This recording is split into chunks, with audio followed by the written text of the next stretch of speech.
Nå er det en kjetting til en vaier til hvert spann. Så da plasserer vi bare gutt, jente, gutt, jente, gutt, jente, så langt det rekker. Og du tar det spannet som du har kjørt i lag med hendlene din.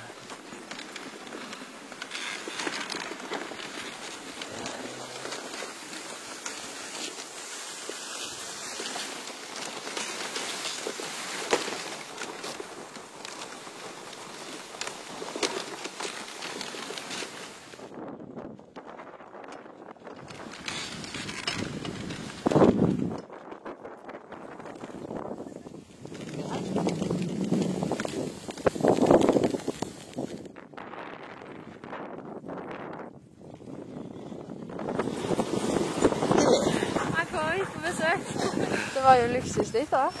Ja. Sola i fjeset og... Nei, vakkert. Du blir solbrent på nasen. Ja.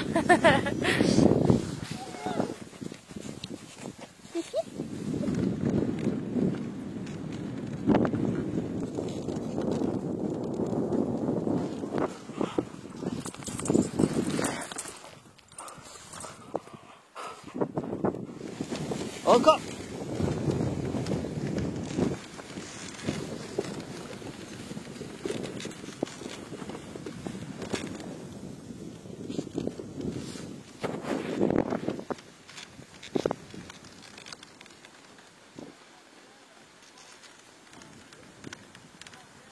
Ja, nå skal vi seile av, og så skal vi sette alle hunder på kjetting.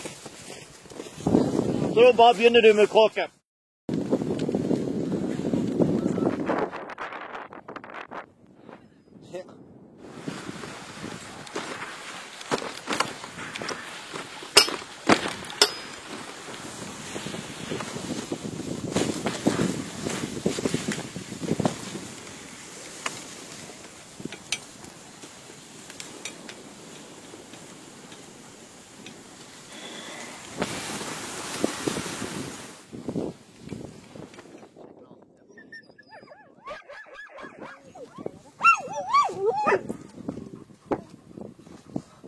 Så skal vi kjøre ned, og så skal vi ta oss tilbake igjen til cirka halv 1. Jeg har vært ute et par timer. Ja, så da er vi tilbake sånn cirka.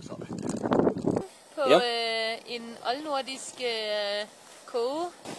Det er sådan en krigskogeapparat, som man brugte, da man besatte Japan. Så den er meget vigtig for Stian, som ejer den her kogeapparat. Crazy. Ja.